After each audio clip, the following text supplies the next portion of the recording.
आज एक ऐसी कहानी सुनते हैं जो ये दिखाती है कि कैसे अक्ल और ज्ञान ताकत और लालच पर भारी पड़ सकते हैं। सवाल यही उठता है कि क्या सच में दिमाग ताकत को हरा सकता है? क्या एक अकेली लड़की अपनी समझदारी से एक पूरे सिस्टम को चैलेंज कर सकती है? चलिए इस दिलचस्प कहानी में गहराई से उतरते हैं। तो हमारी कहानी शुरू होती है एक गांव से, जहां एक बेईमान और बहुत ही लालची जमींदार का राज चलता है। और ये हैं कहानी के विलन बलवंत सिंह। उनके अपने शब्द ही बता देते हैं कि वो कितने घमंडी थे। वो खुद को बहुत चालाक समझते थे और बेचारे किसानों को बेवकूफ़ बनाकर उनकी मेहनत का सारा फल खुद हड़प जाते थे। तो सीन कुछ ऐसा था, बलवंत सिंह अपनी ज़मीन गरीब किसानों को देता था, लेकिन शर्तें हमेशा ऐसी रखता था जो सिर्फ उसी के फ़ायदे की हो। बिरजू नाम के एक गरीब किसान ने भी उससे एक सौदा किया, बस इसी उम्मीद में कि वो अपने परिवार का पेट पाल सकेगा। लेकिन सोचिए, साल भर की जी तोड़ मेहनत के बाद बिरजू के हाथ क्या लगा? सिर्फ धोखा। बलवंत सिंह ने चालाकी से सारा अच्छा गेहूं रख लिया और बिरजू के लिए छोड़ दिया बस बेकार भूसा। और यही वो नाइंसाफी थी जिसका सामना गांव का हर किसान कर रहा था। लेकिन कहते हैं ना, जब जुल्म बढ़ता है तो कोई ना कोई आवाज उठाने वाला भी आ ही जाता है। और यहां एंट्री होती है हमारी हीरोइन लाली की, जो बिरजू की पढ़ी लिखी बेटी है। लाली शहर से लौटती है, अपने पिता और गांव वालों की यह हालत देखती है और फैसला कर लेती है, बस अब और नहीं। उसके शब्दों में एक इरादा है। वो बलवंत सिंह को उसी के खेल में हराने की ठान लेती है। और यहीं से शुरू होती है दिमाग और लालच के बीच पहली जंग। बलवंत सिंह लाली को एक बच्ची समझकर एक ऐसी शर्त रखता है जिसे वो एकदम फुलप्रूफ मानता है। उसे लगता है कि लाली तो गेहूं ही उगाएगी और इस तरह सारी की सारी फसल उसकी हो जाएगी। तो शर्त एकदम साफ थी, ऊपर का हिस्सा जमींदार का और नीचे का लाली का। बलवंत सिंह को पूरा यकीन था कि इस बार तो उसने लाली को फंसा ही लिया है। अब यहां आता है एक मजेदार ट्विस्ट। जरा सोचिए, इस शर्त को देखते हुए लाली को क्या उगाना चाहिए ताकि जीत उसकी हो? और उसका जवाब था आलू। एक सिंपल लेकिन क्या शानदार चाल थी। अब देखिए कमाल, आलू तो उगते हैं जमीन के नीचे।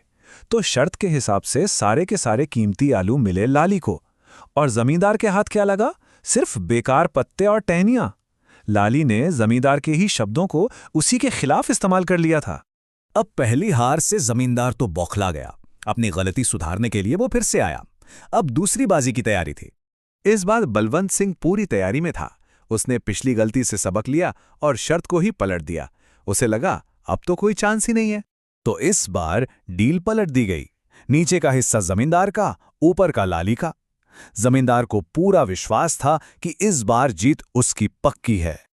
लेकिन लाली तो जैसे 2 कदम आगे की सोच रही थी। जमींदार की इस नई चाल का उसका जवाब था गेहूं की फसल। और नतीजा एक बार फिर वही। गेहूं के कीमती दाने तो पौधे के ऊपरी हिस्से में होते हैं, तो वो सब गए लाली के पास। और जमींदार को फिर से क्या मिला? सिर्फ बेकार जड़ें। लाली ने फिर से साबित कर दिया कि असली ताकत तो दिमाग में होती है। 2 बार हारने के बाद बलवंत सिंह का ईगो बहुत हर्ट हो गया था। अब वो एक फाइनल दांव चलने वाला था, एक ऐसी शर्त जो उसे लगा कि कोई तोड़ ही नहीं सकता।